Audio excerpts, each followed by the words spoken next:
guys, my name is Alex Barham, and this is going to be the on the water guide to the Taylorville section of the Beaver. If you haven't already, please subscribe and please support the people who support me, NRS and Mountain Man Outdoor Sports over in Old Forge. They take amazing care of me and they make all of these videos possible. Taylorville section of the Beaver, for many people, myself included, is something where you show up at the end of the season at Beaver Fest and this is your first creeking run ever. It's excellent for that. It's a little scary for first timers, but it's actually very low key. I'm going to cover all of the rapids on it, even some bonus ones. Usually Taylorville is running off of a release, but it does at times run spilling over the dam just because of rain flow. When that happens, there's an amazing Class 5 drop that starts all the way at the top left corner of the dam. You slide down into this weird pocket behind a boulder and then fire out along the edge of the dam, surfing the water that's kicking out, and then go flying out into this roaring boof. It is super cool, extremely dramatic, but if you screw up, the landing is quite shallow, so you do not want to land on your head. The other bonus rapid, which is usually there during releases, is running the Spillway Portage. Most people put on below this, but for those of you looking for a challenge, you paddle right up into the water roaring out of the dam as hard as you can and just start to fight your way right. Once you lose momentum and you can't get any further right, throw the boat on edge and spin into a turn. You're now fighting to go downstream far enough to the left where you're in the current, not so right that you get grounded out, and you're basically trying to thread that line for as long as you can so you don't get shoved down into the narrow part of this slot below. A lot happens at once. It's a little bit out of control, but it's a really fun setup to this if you've got the skills to pay the bills. Once you get past the little footbridge, now you're in the main part of the run. The first drop is called Beaver River for a really gnarly hole right in the pocket in the center. There are two lines. The main line that I usually run is going to the left. So follow the wave trading down, look for rocks sticking up on the left, and then there's going to be a very easy boof on an exposed hard horizon line shelf. Just pop over and keep the boat pointed to the left. You'll paddle right by the hole. This line usually intimidates a lot of people and they choose instead to do what's closer to the feet when they scout. Not the best decision, but I understand.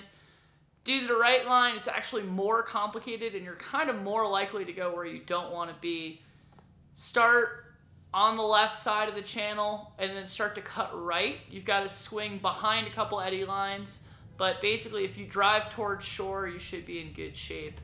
The issue usually comes in that people run out of steam and then start sliding into the middle entirely too early. With Beaver River out of the way, now we're at the main event. The Great White Slide is up next. It's very low angle, fun, nothing really serious to worry about. There's a hole dead center at the bottom, but don't focus on it. I like to send people down the left side of the slide as well. It has a little bit more gradient to it, so you carry more speed, and you tend to skip out and away instead of going towards the hole. Starting from the center, point the boat at 11 o'clock and start paddling aggressively as you cross the first horizon line. There's a little bit of a hole there, just keep going. You're going to see that there's a little ledge wave that lines you up perfectly to just go skipping down the left side. For a more advanced move, you can try catching the hero eddy. This is the same basic idea, but we're gonna spice it up in the middle. You're gonna start from the same place, but aim higher by about 2 or 3 feet so that you skip into a surf on a small ledge. And as the boat tries to climb back into the hole, you're gonna continue paddling, fighting for a boof stroke, and then landing in the eddy. It is not uncommon to miss this the first time you try it, and it can definitely hurt. If you don't fully commit to side surfing this hole, it is very likely that you will miss this eddy. You need to drop into a side surf and then go across the shelf to get in. If you come off early or don't fully commit, you're probably going to take a beating. Below the slide, there are now 2 channels going around an island. The left side is Mine Scrambler, and the right side is Dogleg.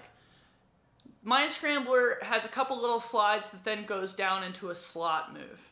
The best way to run this is to get all the way to the left wall. You'll find a little green tongue that points at a big flume on the right side. Drive straight to the flume and just go just below where the curve apex is. If you're just downstream, take a big stroke at the wall. It's going to lift you up and push you down into the eddy below. Don't be afraid of hitting the rock wall on the other side. That water is going to take all of your momentum away and transfer it into downstream motion. Dogleg is the right channel. It is basically just a class 3 pile of rocks.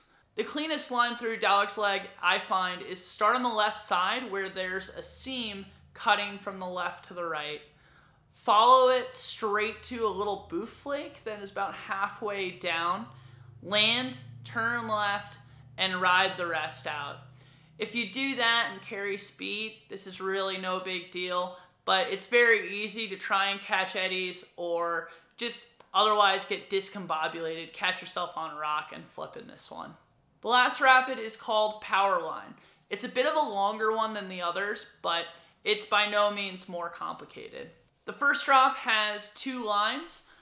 The easy one is to go left and just follow the water around in a simple slide. Very self-explanatory. The center line is a little more interesting.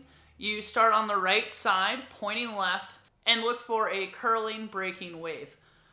Charge just 2 feet to the right of the break, and then straight out along the angle of the rock below, and you're gonna have a really nice rock boof that lands you dead center of the line that shoots out. This is a really fun one. It kind of balances speed and timing and getting to where you want to be at the right time.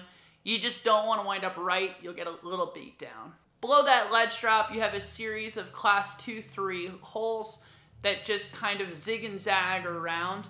I like to do a couple little surf moves, but eventually just follow the flow down and you'll find a boof ledge on below. Very important that you run this on the left side.